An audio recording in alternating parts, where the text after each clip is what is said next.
If you want to share your Google Calendar as view only so someone can see your events without being able to edit anything, this video will walk you through the exact steps. This is really useful if you want to share availability with a teammate, family member, client, or anyone who just needs to view your schedule without making changes.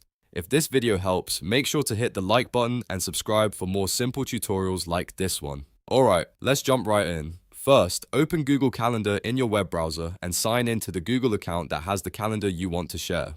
Once you're on the calendar page, look over to the left side and find the section called My Calendars. This is where all of your personal calendars are listed. Now find the specific calendar you want to share. If you have more than one calendar, make sure you choose the correct one because the sharing settings will apply only to that calendar. Next to the calendar name, click the More menu, which is the three-dot icon. From the drop-down menu, select Settings and Sharing. This will open the settings page for that calendar. On this page, scroll down until you see the section called Share with Specific People or Groups. This is where you can add individual people and control exactly what they can see. Click Add People and Groups.